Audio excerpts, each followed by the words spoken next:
conversations where you have opposing opinions, strong emotions, and high stakes.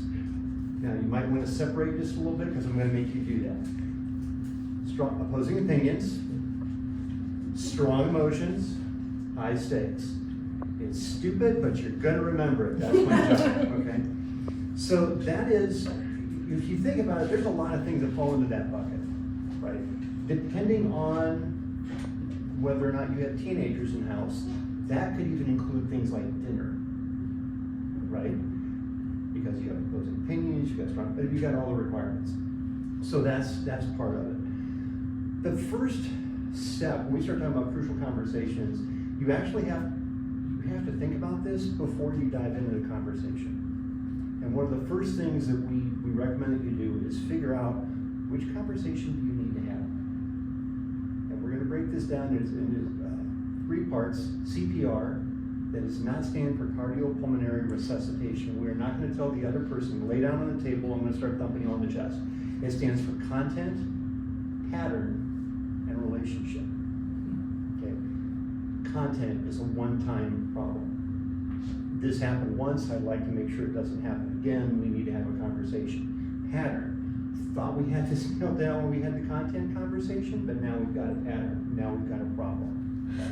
We're addressing the pattern. Pattern goes on long enough, it impacts your relationship. Right? That's relationship. So you need to figure out which conversation you need to have. Does that make sense? Questions. Content, pattern, relationship.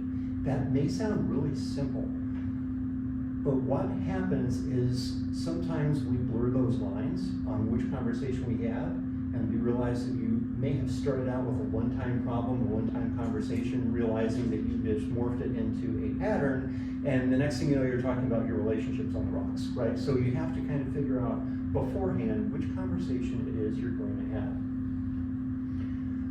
The next big thing that goes with this is what we call start with heart. What do you want for yourself?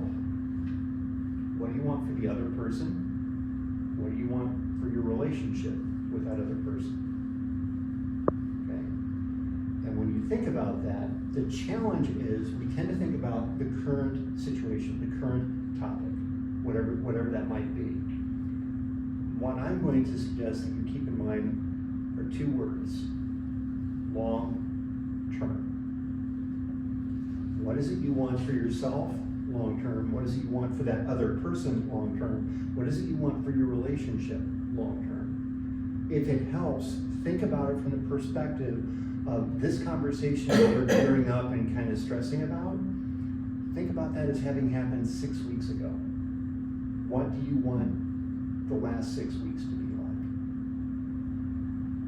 Does that make sense? Okay. So we talk about content, we talk about pattern, we talk about relationship. What is it you want for yourself, for that other person, for your relationship with that other person, right? Those are a couple of the key things. Now, we talk about start with heart and kind of what you want. One of the things that often helps to kind of help anchor that conversation is to state your intention to the other person. There's something that's bothering me, something I need to talk to you about, something I'm concerned about.